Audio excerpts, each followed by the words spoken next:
வணக்கங்க. இன்றைக்கி ஒரு சூப்பரான இன்சிடென்ட் நடந்தது. அதுதான் உங்கள்கிட்ட சொல்ல போகிறேன். ஈவினிங்காக எங்கள் மாமியார் வந்து கால் பண்ணாங்க. எங்கள் ஒய்ஃபை கேட்டு, என்னம்மா இழைச்சிட்ட, என்னம்மா சாப்பிட்றதே இல்லையா அப்படின்ட்டு கேட்டாங்க. உடனே எங்கள் ஒய்ஃபு, என்னம்மா பண்ணுறது, சோறே இறங்க மாட்டேங்குது, சாப்பிடவும் முடியல, சாப்பாடும் பிடிக்க மாட்டேங்குது, எந்த சாப்பாடுமே பிடிக்க மாட்டேங்குதும்மா, ஃபுல்லாக சாப்பிட்றதே இல்லைம்மா நான் அப்படின்ட்டு சொன்னாங்க. நானும் ஒரு நிமிஷம், ஐயோ என்னடா இது இப்படி பேசுகிறாங்களே அப்படின்னு சொல்லி ரொம்ப ஆச்சரியப்பட்டேன். அவங்க எப்படி சாப்பிடாம இருக்கிறாங்க நீங்களே பாருங்களேன்.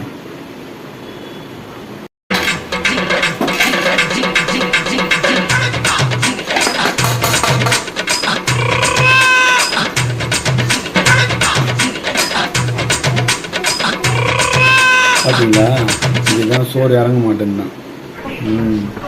இப்படிதான் சாப்பிடாம இருக்கிறாங்க. அப்படி இருக்கிறாங்க பாருங்க.